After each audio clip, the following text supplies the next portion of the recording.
Olá, irmãos, que a graça e paz do nosso Senhor Jesus Cristo seja com você e com a sua casa. Meu nome é Maurício Almeida e hoje vou fazer um estudo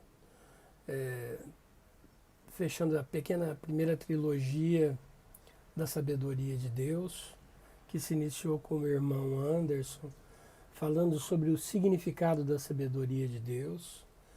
E foi na sequência completada com o princípio da sabedoria de Deus pelo irmão Rafael.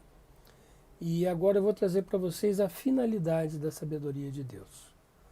Antes eu gostaria de agradecer ao Senhor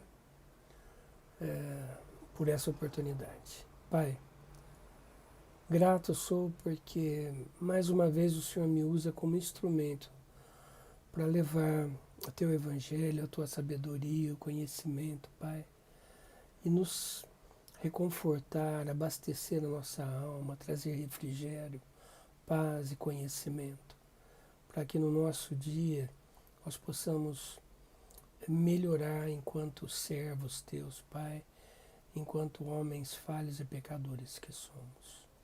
Me usa, Senhor, para que essa palavra possa atingir corações que possam receber um pouco mais da tua sabedoria, do teu conhecimento, para um dia sentarmos ao teu lado no reino. É em nome de Jesus que eu te peço. Amém. Queridos, nós estamos falando de sabedoria, e quando a gente fala de homens sábios, o que vem à mente de homem sábio na Bíblia? Eu acho que a grande maioria, quando fala do homem sábio na Bíblia, vem logo na nossa mente o rei Salomão. E por que vem o rei Salomão? O rei Salomão ele foi visitado por Deus num sonho, quando ele se tornou rei. E Deus pergunta para ele o que ele gostaria que Deus lhe concedesse. E Salomão não pede para Deus vida longa, ele não pede morte dos seus inimigos, ele não pede fama, ele não pede tesouros, ele pede sabedoria e conhecimento para liderar seu povo. E Deus se agradou disso. Ele concedeu conhecimento e sabedoria.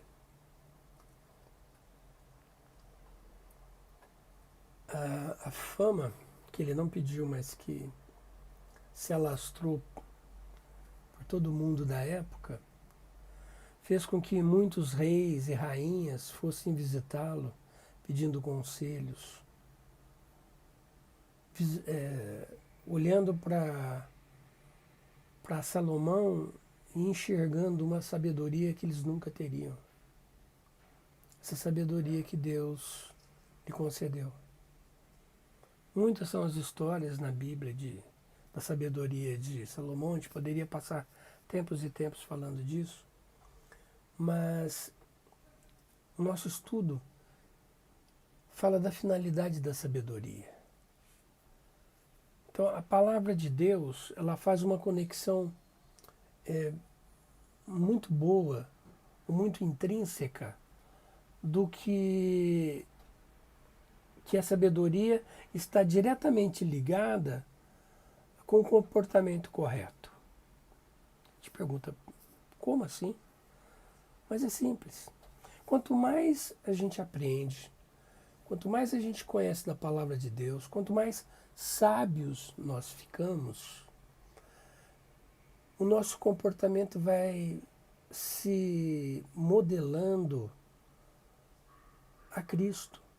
Então a gente vai trabalhando com mais correção, a gente vai sendo homens mais corretos, nós buscamos mais a Bíblia, nós buscamos mais conhecimentos, nós buscamos mais andar corretos conosco e com todos à nossa volta. Nós passamos a ser vagarosamente espelhos da face do Senhor. Então a sabedoria é muito importante para que a gente atinja um alvo maior, que é Cristo. Então essa sabedoria importa muito para a gente. E essa conexão fica muito simples de se entender, então, não é? Então, mas para a gente, a palavra diz que quem irá para o reino dos céus não são os tolos. E a outra característica, necessidade nossa de nos tornarmos mais sábios, de não sermos tolos para enfrentarmos uma eternidade no inferno. Então, irmãos, a sabedoria é andar com um comportamento mais correto, é olhar para Deus e é, de uma certa forma, fugir do inferno, sabe? Então, mas a gente é perfeito para ir para o céu? Não. O padrão de perfeição de Deus só tem um, Cristo. Mas então como é que nós vamos ser declarados justos, sábios, diante de um Deus sábio? E a nossa resposta para isso, para essa pergunta, vai estar em 1 Coríntios, capítulo 1, versículo 30, que eu leio para vocês. Mas vós sois dele, em Cristo Jesus, o qual se tornou da parte de Deus sabedoria e justiça e santificação e redenção. Então, irmãos, Jesus é o perfeitamente sábio. É o homem sem pecado, que pôde morrer no lugar de todos nós pelos nossos pecados. Então, quando com Jesus vai se determinar o fim do holocausto, daquelas ofertas, sacrifícios de bodes, de cordeiros, que se fazia no Velho Testamento, na época de Moisés, por exemplo. Então a verdade é que quando Jesus vem, ele é punido por Deus pelos nossos pecados. Essa foi uma grande troca. Jesus pegou os nossos pecados e trocou pela sua justiça. Então, queridos, Jesus é a nossa fonte de sabedoria e justiça. A primeira marca bíblica que a gente tem para entender e conhecer a sabedoria e saber que Cristo é a própria sabedoria, nós vamos encontrar logo quando ele nasce, que os 3 reis magos fazem uma visita e reforçam que Jesus é a criança prometida, o rei esperado, o Salvador. Depois ele vai se enchendo de sabedoria com o passar do tempo. E aos 12 anos ele é encontrado em templos ensinando os sacerdotes, respondendo perguntas, ministrando a palavra do Senhor. Diz a palavra em Lucas, capítulo 2, 39, 40, que crescia o menino e se fortalecia, enchendo-se de sabedoria, e a graça de Deus estava sobre ele. E no versículo 47 desse mesmo capítulo de Lucas 2, diz que Jesus, nessa época de criança, estava assentado entre os eruditos religiosos do templo, maravilhando-os com sua inteligência e respostas. Típico dos sábios. Então, Jesus revela que a verdadeira fonte da sabedoria de Deus está nele mesmo. Eu vou ler para vocês Mateus capítulo 11, os versículos de 25 a 30, que nós vamos retomar isso. Naquela ocasião, Jesus orou: Eu te louvo, Pai, Senhor dos céus e da terra, porque escondestes estas coisas dos sábios e cultos e as revelastes aos pequenininhos. Sim, Pai, pois assim foi do teu agrado. Todas as coisas me foram entregues por meu Pai. Ninguém conhece o Filho a não ser o Pai, e ninguém conhece o Pai a não ser o Filho, e aqueles a quem o Filho o quiser revelar. Venham a mim todos os que estão cansados e sobrecarregados, eu lhes darei descanso. Tomem sobre vocês o meu jugo e aprendam de mim, pois sou manso e humilde de coração, e vocês encontrarão descanso para suas almas, pois o meu jugo é suave, o meu fardo é leve. Então Jesus entrega a sua sabedoria não para aqueles arrogantes que se acham os donos da verdade, mas aos humildes, aos pequenos, nós, pecadores, àqueles que querem ouvir e aprender da palavra do Senhor. É essa sabedoria que Jesus nos dá, que Ele nos entrega. Então, irmão, creia no Senhor Jesus. Creia que Ele nos entrega a sabedoria, Ele é a própria sabedoria.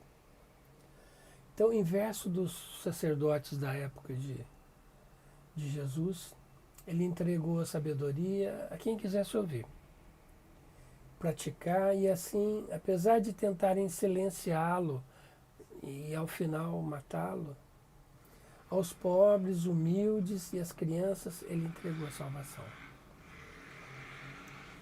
A verdadeira fonte da sabedoria era o próprio Cristo. Apesar de, naquela época, os líderes religiosos afirmarem que possuíam, a chave da sabedoria e do conhecimento, a gente percebe a arrogância, a soberba daqueles homens religiosos da época. Mas eles estavam cegos. E a eles não foi revelado, e o que foi revelado por Cristo, desde os 12 anos, eles não entenderam, eles não aceitaram. Eles estavam cegos e surdos à palavra do Senhor. 700 anos antes de Jesus nascer, o profeta Isaías, no capítulo 11, de 1 a 5, vai profetizar a vinda desse nosso Jesus. E diz assim: do tronco da linhagem de Jessé brotará um renovo, sim, um novo ramo que de suas raízes dará frutos. E o Espírito do Senhor estará sobre ele, o Espírito de sabedoria e discernimento, o Espírito de conselho e poder, o Espírito de conhecimento e temor do Senhor. Ele terá prazer em obedecer ao Senhor. Não julgará pela aparência, nem acusará com base em rumores. Fará justiça aos pobres e tomará decisões imparciais em favor dos oprimidos. A terra estremecerá com a força de sua palavra, e o sopro da sua boca destruirá perversos. Vestirá a justiça como um cinto, e a verdade como uma cinta nos quadris. Esse foi o profeta Isaías, falando como seria a vinda do Redentor, do Mestre Jesus, do Deus sábio, poderoso, conselheiro, príncipe da paz. Então você sabe por que é tão importante que Jesus tenha sido exemplo da perfeita sabedoria? Também isso é muito simples. Você e eu somos insensatos. E a busca pela sabedoria é para tentarmos sermos sábios e não tolos, já que os tolos conhecerão o inferno, como eu já disse antes.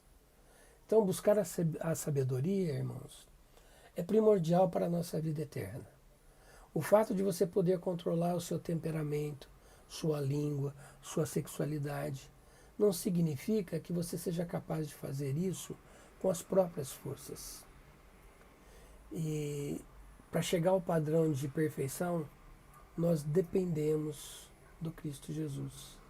Você e eu precisamos de Jesus, aquele que tomou para si os nossos pecados, tomou para si a nossa insensatez e levou para a cruz em nosso lugar, porque é nós que deveríamos estar lá, irmãos. Então isso é para dizer que nós não somos dignos dele. Mas ainda assim, na sua perfeita sabedoria, ele trocou de lugar conosco e nos trouxe esperança, um pouco de sabedoria, para que a gente continue buscando a palavra, o conhecimento, e que continue todos os dias procurando exercitar com comportamento que agrade ao Senhor, com temor e com tremor. Fiquem com Deus.